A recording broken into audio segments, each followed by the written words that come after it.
So I am here with Dr. Vonda Wright on the Save Yourself podcast, and she is so amazing. I get to talk to her a second time because unfortunately, the gods of the internet got rid of our last episode. Although I do think I have the transcript, so when this comes out, we'll have the transcript of that one as well. Because now I know so much more about you, and you're such a wealth of knowledge. So let me introduce you first, and then you can give us the update because this is like maybe needs. You've been doing a lot of things of late. So Dr. Vonda Wright is a surgeon. She's a double board certified orthopedic sports medicine surgeon specializing in shoulder, hip, and knee arthroscopy for athletes and active people of all ages. Then she's also a speaker with 20 plus years of experience in clinical research. She inspires, educates, and motivates people to better themselves by regularly speaking at conferences, nonprofits, and women leadership organizations. All right. Well, that's already a lot, but I know you have things to update. So I would love for everybody here kind of what are you up to these days? You're so nice to give me the opportunity because, I've been practicing so long, Amy. It just means that, what's interesting? I was asked to give a speech next year that they said, okay, Dr. Vaughn, there are also doctors. We're inviting you for the long-term view. And I said, are you just saying that I'm getting so old that I have a long-term view? But what comes with it, Amy, is the morphing of practice. Yeah. So yes, I am a double board orthopedic surgeon. I do sports medicine. I was trained in that. I take care of athletes and active people of all ages and skill levels. But my research has always been in aging and longevity. So we put those two bubbles together. And then in Mm. 2012, I added to that the care of women across their lifespan. And we can talk about why that happened. So I sit at this neat, really interesting little intersection of peak performance, of health and longevity, and the health of the woman. And I just love sitting here. And I No. get to talk to people like you and around a variety of subjects that are just so interesting. What do you love the most? Is it the speaking part, the Mm. working one-on-one part, the right? I mean, there's so many.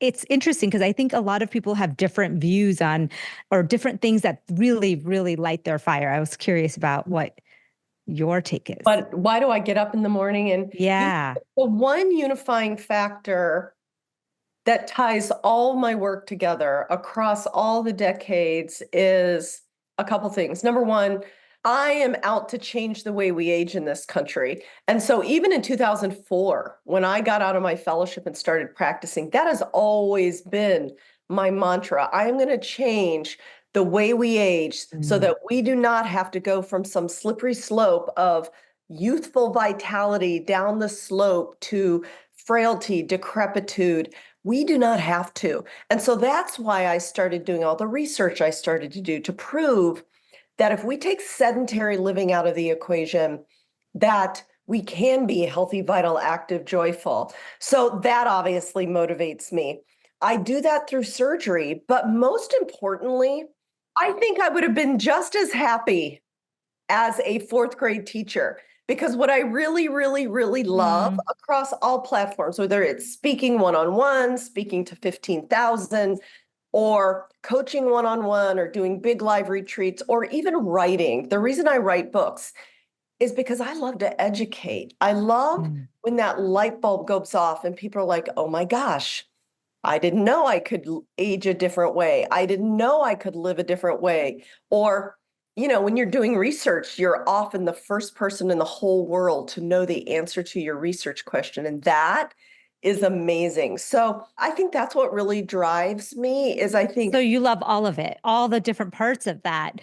Or is it like, do you like the social media piece a lot, or do you like oh, the speaking piece more? Like technically, how do you like to speak to people? mm, Like, what's the favorite way? standing live on stage before an Yeah. audience of people, because what I Oh, love is even though there may be a lot of people, you can connect with one person and you yes. can feel their energy. And, Yes. I've been doing it a long time. I know what's going to make someone laugh. Yes. I've learned about how much storytelling that comes from my own life. When I started speaking in public, here's the facts, Jack. I'm going to Yes. give you the science. But now I call what I do edutainment, meaning I'm still Yes. gonna give you all the research, but I'm going to tell you all my stories about my patients, about me, about, people in my family, because I think that's what connects us, right? The I humanity. love that. Mhm. What is the research article? And I can think of a few from my end, but like I want to know when you speak on these stages and you say this fact or this research and Mhm. everyone's jaw drops. Like what are What is one the or two of study? those? Yeah. Yes. So, over the 15 and towards the end of my time at University of Pittsburgh, my research interest shifted. But over that time, my team and I did a series of studies looking at what happens when we take sedentary living out of observation of aging. And we did one about using sports performance as a biomarker of aging. And I'll tell you those results because those are interesting. People are like, wow, Yeah. who knew? But if I'm going to start with the zinger that has Yeah. taken on a life of its own, I should have named this photograph because people reproduce it. I just saw it on the internet 3 times yesterday, and I'm like, can you please cite our original paper? Yeah. This is a study that we did using MRI to take cross-sectional pictures of the thighs of athletes across their lifespan. Now, this was a cross-sectional. It wasn't the same person across their lifespan, but I started with people in their 40s. The oldest category was 85, and I asked the question, can we retain our lean muscle mass by investing in our mobility every day? So this was 20 years before all this hot muscle talk has been going on, right? So thank God the national zeitgeist has caught up. So what I did is I took all kinds of athletes. I did MRIs of their thighs, and it's this iconic picture with 3 pictures stacked on top of each other. The first one is a 40-year-old triathlete. The second picture is someone who sat around for 35 years, and the third picture is a 70-year-old triathlete. The 40-year-old triathlete, gorgeous lean muscle mass, no fatty infiltration, very strong. You would expect that from a 40-year-old athlete. What happens if you sit around for 35 years? You lose your muscle architecture. You become grossly fatty infiltrated, and you develop a thick rind of peripheral fat. But what happens when you use the power of mobility every day or ish for 35 Mhm. years? The third picture, which is the picture of the 70-year-old triathlete's thigh, looks almost identical to the 40-year-old. So the way I translate this in lay terms is, okay, we start out as a flank steak, no fatty infiltration. We can end as a flank steak, but if we don't invest every day in our mobility, we'll end up a rump roast. Oh gosh. I know. I have seen that You've picture. I had seen no this idea picture. that that That is was my your work. I Yeah. love that. That is you're right. Like just looking at that picture, it is so evident Mhm. what it like it just makes you feel like, "Oh my gosh, yes, all of this that we're doing right now is so that we can be in our 70s, 80s, 90s Yeah. and still look like that." Well, and you know what? Here's the little story behind the story. That Yeah. picture, when we submitted it with the paper, one of the reviewers, so for your listeners, you don't know how it works. We submit Yeah. our papers and they're judged by, Mhm. by peer reviewers.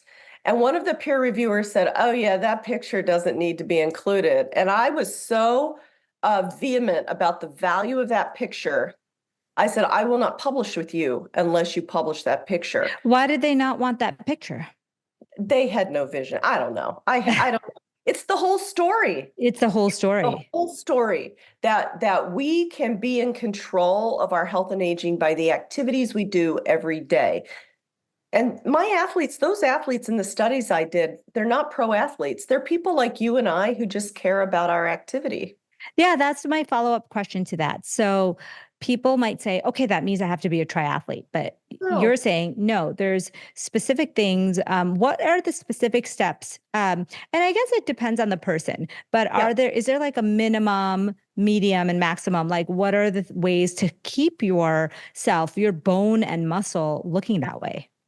Well, really good question. And when we did that paper and I wrote my original books, my focus was on functional strength and interval training. Mm-hmm. My philosophy has changed now. It's the evolution. I mean, again, I've been doing this a long time. I train people differently now than I did then. But no matter what age or skill level you are, what I'm about to tell you can drastically improve your health. And that is, we're designed to move. I mean, Amy, think about it. The largest muscles in our entire body are below our belly buttons. If we were designed to sit still, we would be designed like Jabba the Hutt. Nature is very conservative. If we're meant to be sessile and non-moving, we'd be like a mushroom, a Yeah. large base, no swinging pendulum legs, right? So we are designed to move. We must move. So whether that takes the form of what I prescribe now, which is a base training, basically fast walking. It's a heart rate determined way, 3 hours a week. I then ask everyone, men and women, to sprint twice a week. The point of that is very specific. With that amount of stress, we are going to stimulate better muscle protein synthesis. We're going to stimulate the replication of muscle satellite cells, which is the stem cell that our lab at Pitt studied. But it's not so much stimulation that you're hurt all the time, because that's what happens with high intensity interval training all the time. People end up in my office every 3 weeks with overuse injuries, and the brain hates that. The body hates it, the brain hates it. So that's number one. Number two, I prescribe, as everybody else is doing now, but thank goodness that it's finally caught on.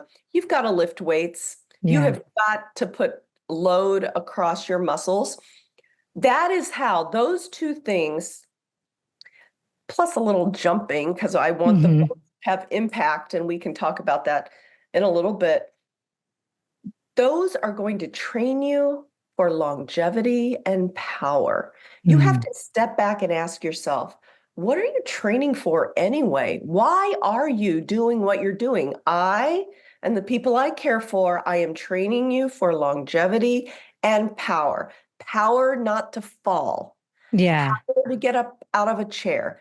Power to carry all your groceries in on one arm. Power to open your own pickle jars, for goodness sakes, for independence. Because, it sounds silly, but it's not silly to me. I have made 97-year-old goals. And why 97? Well, I am 57 now. I had my youngest daughter at 40, and I want to live long enough until she's my age. I know she's to bug the heck out of her. I love it. It's just a goal, right? Yeah. To get to 97 independent, I need to do just what I said to you. Yeah. So when you say high intensity, what does that look like for you? Or what is that typically, what do you recommend for that? Yeah. What is sprinting? What's sprinting? The word sprinting freaks people out. Yeah. The Olympics are coming up, or thinking about. Like I'm thinking about going to this track in the neighborhood. I know. Everybody's sprinting looks different. I can assure you. So it's a heart rate issue. So sprinting is about 85%, getting your heart rate up to about 85% or more of your maximum heart rate. It's not VO2 max where you're throwing up on the track. It's as fast as you can go. So for me, this is what it looks like for me. I do my zone 2 either walking in the neighborhood with my weighted vest or on a treadmill. On a treadmill, my zone 2 base training is 4 incline, 4 speed. I keep my heart rate about 130. That's fast. 4 on 4 incline. I mean, that's a fast walk. Yeah. It's a really fast walk. It's almost running, but you have to do it at the heart rate. It's according to what kind of shape you're in. Yeah. The better shape you in, the more work you got to do. Is that a zone 2 for you? Yeah, it is. And I measured mine with lactate threshold. We have a lab here, so I know that. Yeah, okay. You're not using Peloton. No, I'm not. No, bless their hearts. Or I'm not using 181 minus my age. It's my zone 2. It is my real fat max. Got it. So when I want to sprint, I have warmed up with my base training for 45 minutes. I then hit 11 on the treadmill. Wow. And I'm going as fast as I'm only 5'4". My little legs are carrying me, trying not to fly off the back of the treadmill, but only for 30 seconds. You can hang on to anything for 30 seconds. 30 seconds. And then I punch it all the way down I completely recover. It takes me 2 to 3 minutes to get my heart rate back down around 135, 140. I do that 4 times, and that's Okay. it. That's Yeah. it. Yeah. Amazing. I first of all, running at 11 miles per hour is no joke. Are you doing that at an incline or it's flat at that It's point? at the 4 incline. But you know Oh what? Let my me God. clarify. You can do it on a bike. Yeah. You can do it on a rowing machine. You can do it on one of those crazy alpine things. You can sprint around it. It's about your heart rate. Yeah. Yeah. Getting Yeah. it to that level. And some people can get the heart rate to you're looking for zone 3, zone 4, really. Really, yeah, 85%. zone Yeah. 4. 4. Yeah. But Not the zone 3. Yeah. max Zone is 4. zone 5. And that's another whole, I mean, I've added that on now. I layer on different as I get in better and better shape. Yeah. But starting out, I don't recommend that because that's just so uncomfortable. It is People, so, yeah. And I think, adding that in twice a week? yeah, Yeah. sprint intervals. It's doable. Oh, yeah. And you know what? I feel like such a badass when I'm done. I'm Yeah. looking around like I just sprinted. Yeah, it's the best. That's Um, silly. what do you think of these kind of HIIT classes that people go to that are hour-long classes? Is that good enough? So I want to return to the primary question. Yeah. What are we training for? Yeah. Right? So they're fun. Do you get a Yeah. workout? Yeah, you're sweating like crazy. Yeah. People, my office is in this gorgeous performance center. My office windows face a football field. There are people out there 7 days a week in their high intensity interval training. They're the ones that show up in my Monday morning athlete clinic injured, number one. Number two, when you look at those classes, ask yourself what you're training for. Or there's a very popular club that I used to go to, has something to do with orange. I Yeah. mean, ask yourself, is 17 minutes of weightlifting, mamby-pamby weights, gonna get you muscle protein synthesis? Not me. It's not gonna No. get me there. Is 17 minutes on a treadmill and 17 minutes on a rowing machine gonna actually change my cardiovascular system? I'm not saying it's not fun. I'm Yeah. asking people to ask themselves, what are you training for? Yeah. Yeah. I think that's such a good point because I think we all fall into this trap of just wanting to, go to these classes, they're choreographed, you don't have to think. But I agree with you. Like, you're not really like when you're rushing like that. For me, I know when I did those classes, Mhm. I'm not lifting the heaviest I can. I'm not even doing the full move, right? Like it's like you're trying to just move to the next thing. And Yeah. then I do think, there's something to be said about doing these in a social setting, like with friends or whatever. So there may be a utility, but I definitely have moved away from that as well. I do need to add more sprint training. I think most people are probably I think I do more of like once a week. I think I could do it twice a week easily. So that's a really great tip. What about walking? How much walking should people be doing to really optimize this longevity and power? Well, the zone 2 for most Yeah. people are base training. I don't want to Yeah. use zone 2. It's a little controversial amongst the exercise physiology people. Oh, really? Is it? Base training, oh yes. Yeah. No one Okay. can decide. The researcher we use in our lab is very clear. Yeah. But there's so many definitions. So I just go ahead and call it base training. Base But training. Okay. yeah, base training. And it is what the pro athletes do. No pro Mhm. athlete works out maximum every Yeah. day, get too hurt. Um, so how much walking? Well, that counts as walking. Zone 2 Mm, counts as walking, right? It yeah. counts as your steps per day. You don't have to Yeah. do 7,000 steps plus your zone 2 plus. So on non-base training days, I usually separate them, except on Saturdays I lift and zone 2 Yeah. train. On pure lifting days, we've shied away from that 10,000 step thing. People are now quoting 7,000 to Yeah. 8,000. I think the point is if you move all day and you carry and you get in 4 to 5 miles of walking, which is Hmm. what those steps mean. It's about a Yeah. thousand steps a mile. By moving constantly, getting up from your desk and taking, adding steps in, that's enough, right? 4 to 5 miles a day. And it might seem overwhelming. I had a secretary once who said to me, "Oh, doc, I don't walk." And I think it was true. She got in her car, walked from the walked from the garage, outside my office all day, and did the reverse, there's probably less than 1,000 steps. But it's really critical because remember, we are designed to move. Yeah. And I think there are many people who I talk to who they're like, it's impossible for me to walk 4 to 5 miles a day. Mm, like you said, like your secretary, they're literally working sedentary, very mhm. stressful jobs. And by the time they come home, it's time to make dinner, get the kids in Ah, bed, and yeah. then you're doing your errands and it's like the day's gone and you have not moved at all. And I think I lived that life for a little while. I was always someone who went to the gym for an hour, but as Mm, you know, like I know now that that was not enough to counteract a full yeah. day of sitting. Sitting. Well, and I feel fortunate in 3 days a week. 2 days a week, I see patients in my clinic, and 1 day a week, I'm in the operating room. On my Mondays and Thursdays, when we start seeing patients at 8:30 until 4 o'clock when I'm done, I don't sit down. So Yeah. I haven't tracked those steps, but I am up and down my hallway for 8 hours. Surely I'm getting enough, Yeah. right? Yeah. I even encourage, although I've been sitting most of the day today, I encourage people to get a standing desk if you have Yeah. a choice. That I That's got what I'm my, doing right now, actually. I'm on my standing desk. We yeah, got it during the pandemic because, we moved to virtual patient yeah. medicine. My husband's a physician as well. So we were like, it makes sense. Mhm. And it's been so great because now when I do interviews or if I'm just working on the computer, I'm Yeah, standing. And it also kind of like you can't stand in one position for too long. So it just forces you to take breaks, do something else in between.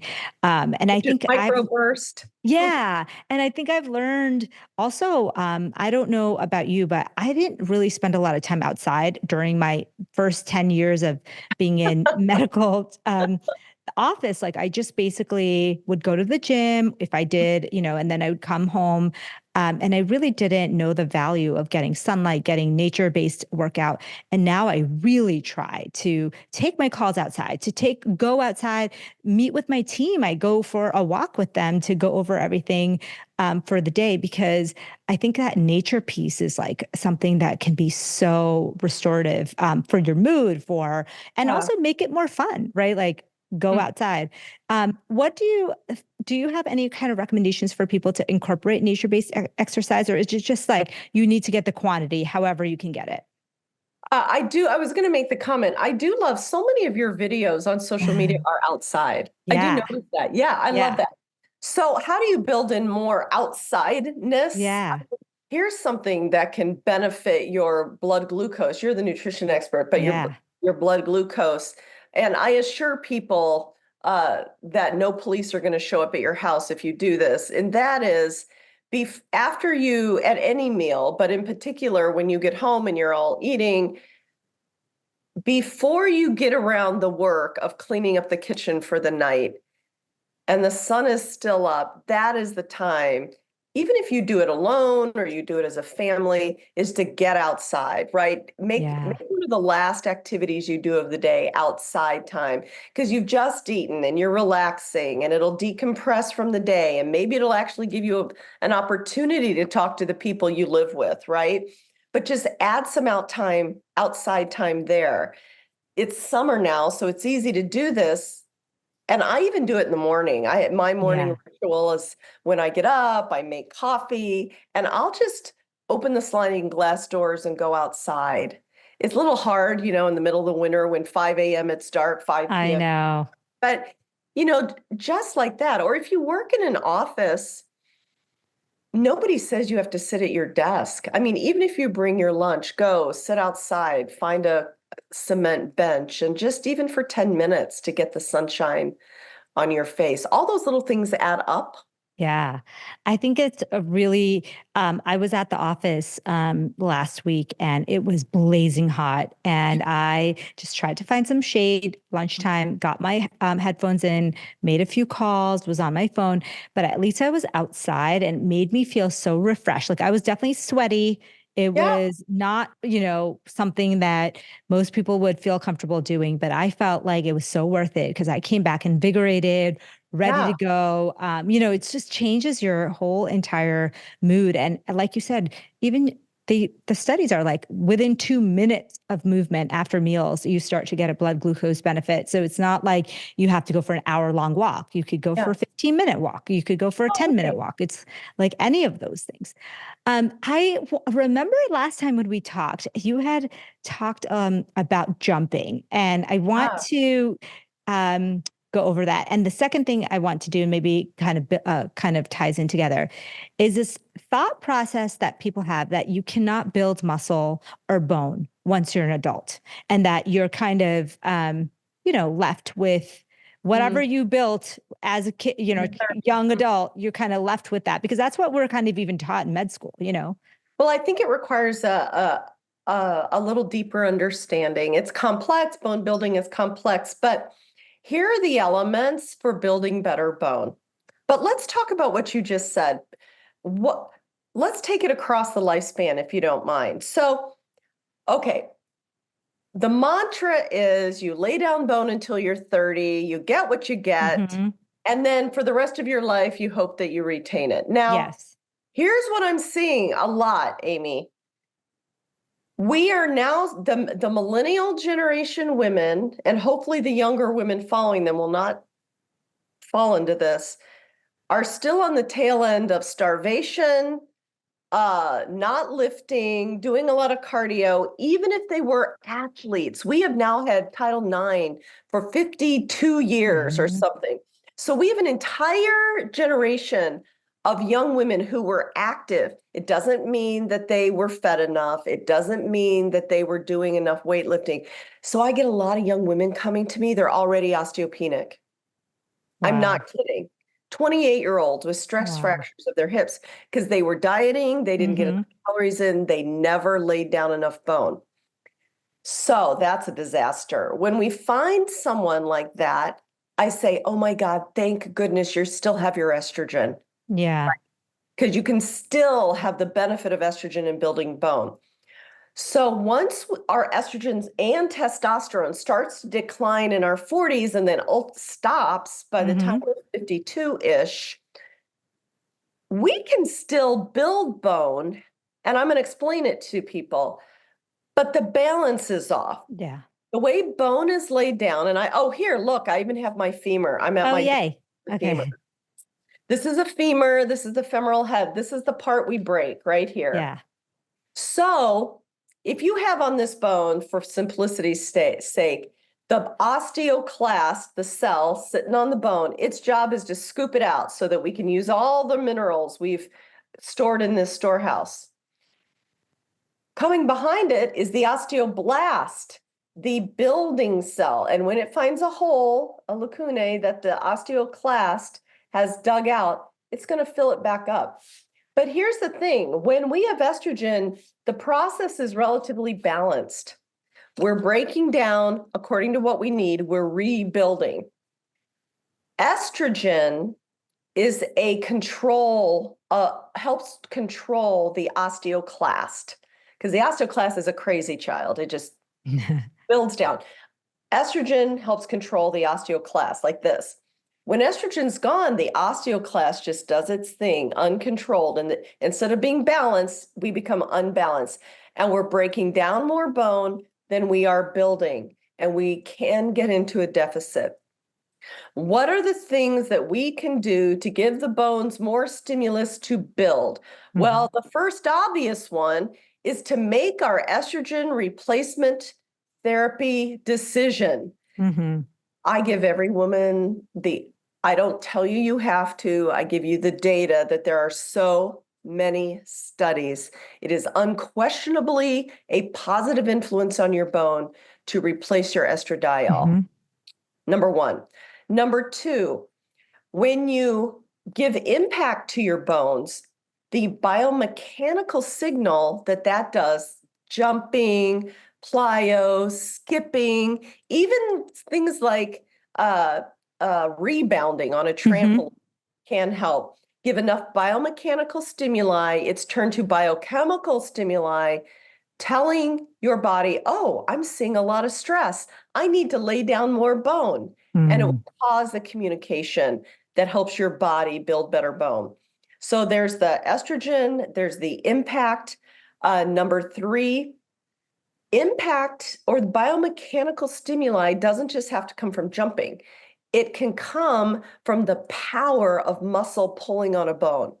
So when we talk about building better bones, we can do that by building muscle. So Mm. that's a key way for people that already have osteopenia to build bone without having to jump off of things is to build muscle. The force of the muscle pulling on a tendon against the bone sends the same type of biomechanical stimuli to stimulate the process I just talked about. So what I'm hearing you saying, and if you're in your 40s or like late 30s into your early 40s and then late 40s, you're seeing a decline in that estrogen. So you're seeing more uncontrolled osteoclast activation, right? Activity. Mm-hmm. So are you suggesting then that in your 40s, you should kind of, increase these activities that you're doing, get Mm-hmm. estrogen involved? And are you saying then that early hormone therapy, maybe like replacing estradiol even earlier than traditionally was replaced, is that something that could help bone? That is a great question. So here's what I'm saying. I'm saying that once your estrogen walks out the door and you Hmm. lose 10% of your bone density in the first few years, that is too late to pay Yeah. attention to it. Because many women that come to me now never laid down enough bone in the first place. So you're not even starting from a good place. Yeah. So I playfully, although seriously, when I talk to millennial women, I'm like, okay, you're 40-ish. It is time to adult. We are done with the runway is over. You are now midlife. Let's get it together. And I don't say it in a punitive way. I'm like, okay, we got to get our first real physical, not by our OB, but by a medicine doctor, right? There's a whole body in you, not just your fertility. So at 40-ish, let's think about our bones. Let's think about our eating history. Let's think about were we in relative calorie deficiency our whole lives, Did we lay down enough? You still have your estrogen. Maybe it's time, if your mother is shrinking, if you're 40 and your mother's 65 and she's shrinking, why don't we get a DEXA scan? Yeah. That Because is, and nobody gets a DEXA scan, and therefore, I mean, not traditionally, unless I order it and yeah, I not unless not they're seeing everybody. Dr. Vonda Wright. Yeah. Yeah, it's What I want crazy. 40-ish women to realize that in my mind, it's never too early, but it can be way too late. So 40-ish, if you're not lifting, let's get lifting. You have estrogen, you will build muscle more. If you're in your 40s and you're not jumping around doing impact exercise, now's the time to start. You will have, in my experience, faster gains, because you're still relatively young. If you don't have your diet together, what a better time as you're raising young people to teach the whole family about green leafy sources of your calcium, about getting enough vitamin D and magnesium, all the things that we talk about from a nutritional standpoint. Protein. And protein. Oh, yes, we didn't even say Mhm. protein. So critical. Um, but your question was, should we start estrogen earlier? I think every woman needs to be evaluated wherever they are in perimenopause. I think if you're symptomatic in perimenopause, why not start your estrogen journey earlier so that you never Yeah. drop off the cliff? You just kind of stay where you were. It's just I and how does testosterone play into bone and muscle? We kind of know about the muscle yeah. piece of it. And we see a testosterone decline, during perimenopause as well. But Ah. what's your thoughts on that? Testosterone has a less direct effect on bone than estrogen in the way that I'm showing you this balance. But we know that women in perimenopause, their testosterone can drop 50%. Hmm. And that affects all the things. And it's very poorly studied in women. All Hmm. these studies are in men. So I'm extrapolating for you. Oh, testosterone is great for bone in men. Only 2 million men in this country have osteoporosis versus 1 in 2 women, right? So we're extrapolating from the male data that testosterone is fantastic for bone development. And we know in women, we are 50% low in our early 40s. Mm. So that's an indirect answer for you, but Yeah. yeah, it's kind of an indirect thing right now. And And it's so crazy that it's so hard. It's not well studied. It's not well dosed for women. I mean, it's like literally walking into this dark cave of like, hey, what are we supposed to do? And until you go to someone who really knows dosing or knows just physiology of women, I think it's not for me. I didn't even realize the testosterone piece until a few years ago. And I really did understand the HRT, like the estrogen progesterone piece, but this is kind of a new thing. So if you're in your 40s, do Mhm. you think everybody needs a DEXA scan? Yes, Okay. yes, there is no downside. It is Yeah. low radiation. It is relatively inexpensive. You can, if your doctor will not prescribe it because insurance will not pay for it over 65. So some doctors will say, well, it's not indicated over 65. It's too late. Yeah.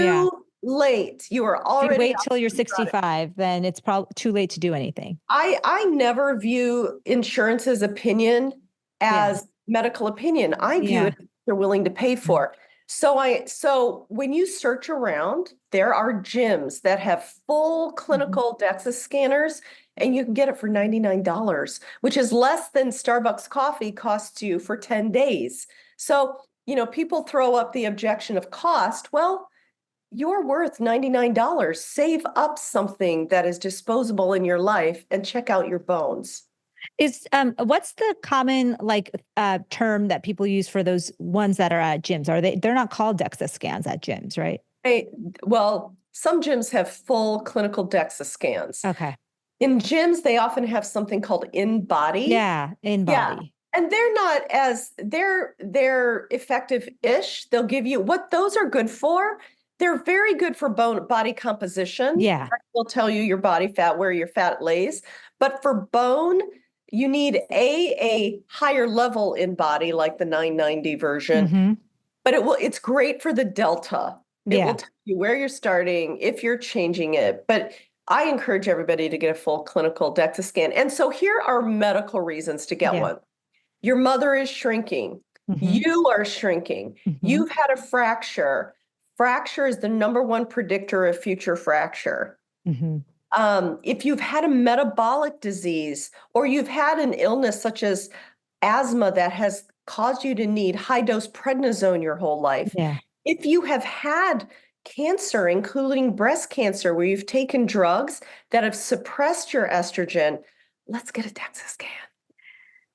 What about ethnicities? Are there certain groups of women that seem to have more of this issue than others? I would Yeah, assume so, right? yeah, there is. So Asian women, Hmm. uh, Caucasian women. Hmm. I do not know the data on East Hmm. Asian women. I do not know that data. African American women tend to have better bone density. Hmm.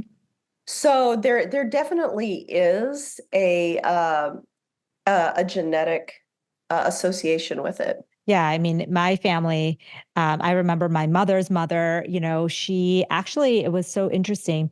She devoted her life to religion and she became a monk, like a Jain monk. Yeah, And they walked all the time. They yeah. wore these clothes, they were very active Mhm. until her 80s when she fell and broke her hip. And Mhm. after that, it was kind of like a decline.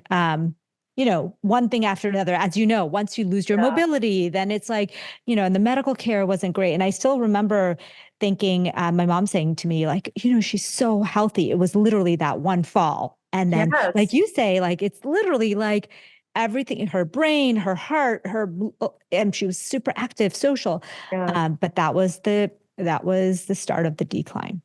Well, and you bring up a really good point in that you can do everything right, like your grandmother, right? All the diet things. Yeah. Maybe her bone density was great. We don't Yeah. know. Yeah. But one thing that I've started to teach on the internet a lot is I have recruited at this place that I have my office in, we have speed coaches whose entire job is to teach athletes faster footwork so that they're better in sports.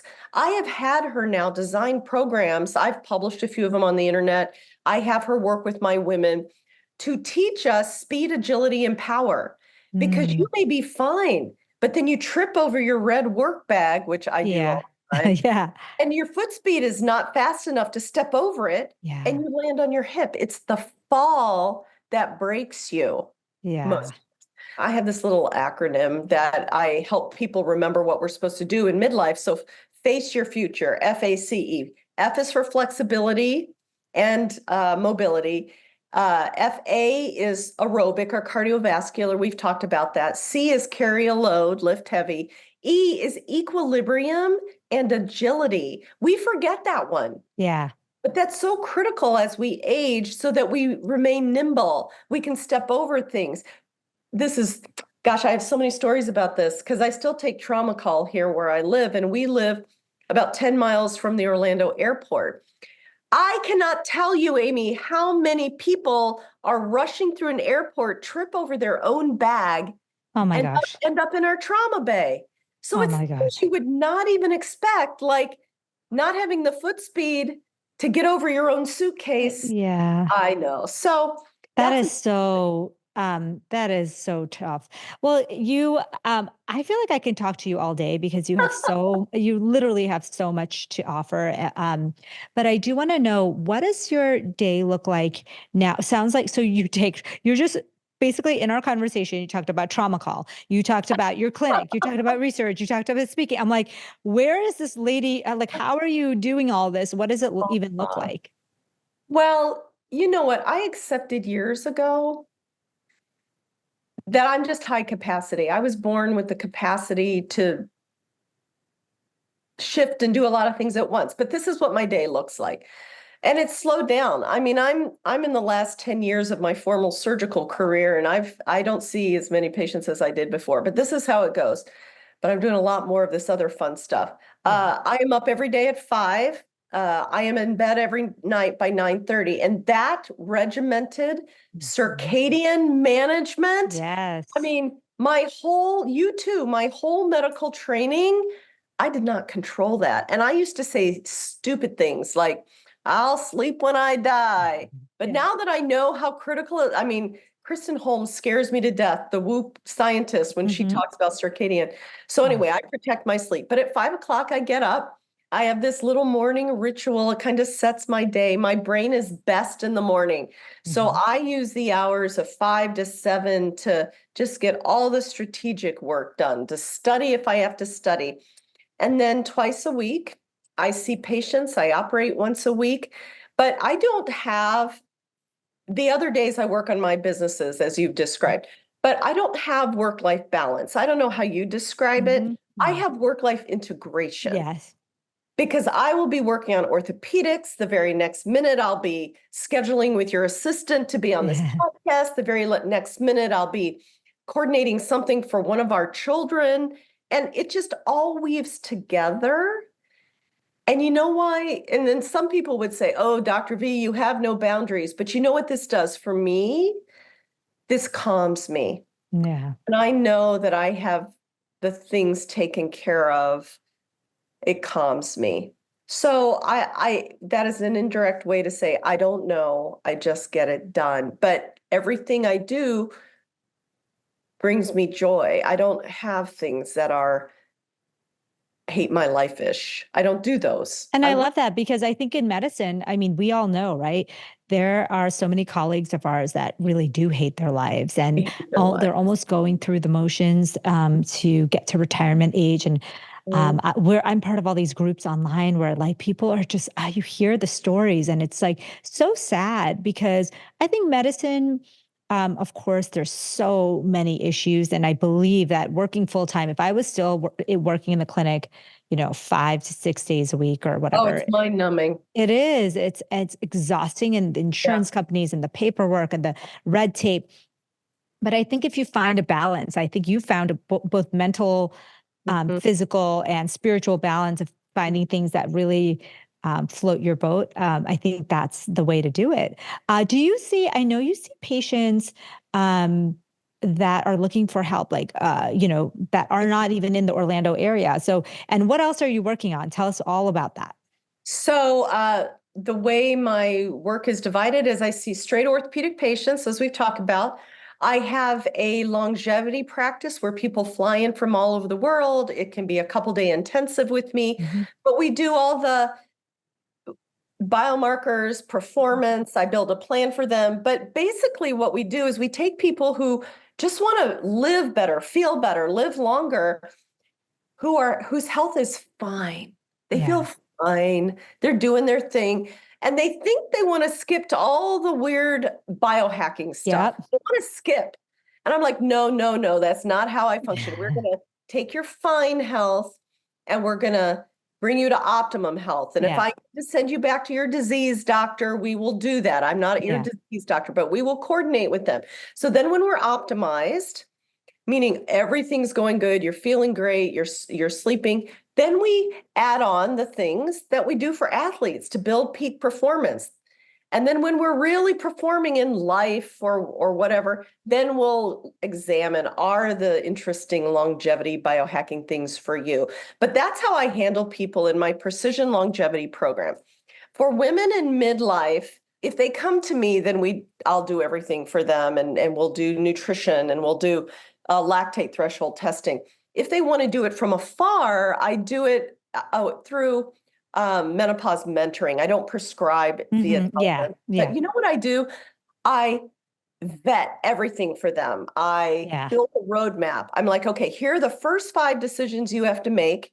Here's the resources. Here are the menopause doctors I trust. Here Yeah. are the people I trust in your area.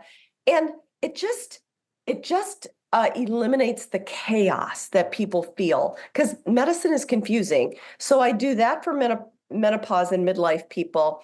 And then I hold live retreats 3 or 4 times a year. I'm having a big conference in November. It sounds like a lot, and it is, but that's how I divide my work right now. I Um, love it. And then you do the speaking and writing, I think, too, right? I do. I'm writing a new book. I have a book that will come out the end of 25. I'm really excited about it. It's all focused on female longevity. Because have Love you it. noticed when we talk about the future of men, we talk about longevity, but when we talk about the future of women, I don't. But in general, the population talks about anti-aging, and I resent. Yes. So this book is all about female longevity and harnessing what we have available to reverse the pillars of aging that stop our longevity. So I'm excited about that. And then I will accept one speaking gig a month. I don't really love Mhm. being gone a whole month anymore. Yeah. I used to. It Yeah. was very fun when I was in my 30s, but not so Yeah. much. One a month I accept. So I love it. I want to thank you so much. You're such a wealth of knowledge. I'm so grateful to be able to talk to you again. This time we are, diving deep into all of the actionable steps people can take. So thank you so much. I think, when I'm in Orlando next, and I think I mentioned to you about my brother and mhm. sister-in-law, they're physicians in Orlando area. I would love to meet up with you and Oh, just do some call me. inner real life, Yeah. chats. So thank you again for your time. I hope you enjoy your day off. And I'm going to I was even thinking about it when you were saying it. I'm like, all right, I got to get that second sprint That's this precious. week. I got one already. Got to get the second one. So thanks so much. Where can people find you? So every single day they can find me on Instagram at Dr. Vonda Wright. That is the same as my website, Dr. Vonda Wright. And I am throwing lots of videos up on YouTube these days. That's Oh, new I in love the it. world. So yeah, Okay. go ahead and find me Can't wait there. to check it out. Yeah. Thanks again. So we will see you next time. This is the Save Yourself podcast. Thanks again.